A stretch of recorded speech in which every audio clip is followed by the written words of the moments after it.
Yippee-ki-yay, motherfucker. What's up, guys? Today we've got a Christmas classic, 1988's Die Hard on iTunes 4K. It isn't on 4K Blu-ray, so this is the next best thing. I'm not gonna get into any plot details, but it does involve cops and robbers. I'm just gonna give you my thoughts on the video and audio quality. But first, some quick tech specs. The movie was shot on 35mm. It's got a 4K DI. It's rated R. Runtime is 132 minutes. Aspect ratio is 235:1. So for you watching on TVs, you get those black bars on your screen. I'm sure most of you already own this on Blu-ray, and I gotta say, there's a definite increase in sharpness and in clarity on the 4K stream. The finer details like the ribbing on McClane's tank top are now even more visible, even when his top is covered in dirt, blood, and grease. Facial close-ups now have distinct pores and stubble nicely rendered, and not like the blurred mess found on the regular Blu-ray. Scenes now appear cleaner and tighter with better separation between foreground and backgrounds that really enhance the depth and dimension to the image. There's no HDR in this, so color palette hasn't really changed from the regular Blu-ray.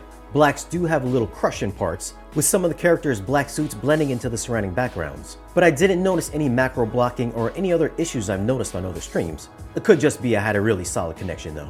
Come out to the coast, we'll get together, have a few laughs. Audio in this is either Dolby Digital or multi-channel PCM 5.1. I chose to listen to the PCM mix, and it sounded just like the Blu-ray's DTS HD version. I've never found this soundtrack to be demo-worthy, but it's clean with decent discrete sounds placed throughout specific speakers. Gunfire and little sounds like breaking glass were detailed, and soundstage had decent depth, but I didn't think it was particularly that widespread. Bass response had good mid-range during shootouts, like the glass shooting scene, but it never dug really as deep as I would have wanted, especially during the roof explosion scene in the third act. Dialogue was always clean, so no issues there. So for audio, I'd have to go with a 7. Hopefully they give it a fresh new immersive mix if it ever makes its way to 4K Blu-ray. But for what it is, it sounded fine for an action movie from the 80s. For video quality, I'm gonna go with a 7.9. There's a noticeable increase in sharpness and clarity over the regular Blu-ray, but if you're a grain hater, there's plenty of grain here. Now if HDR could have been used, we might have gotten some better shadow detail and better and richer colors. Now if you've got an Apple TV and you love this movie,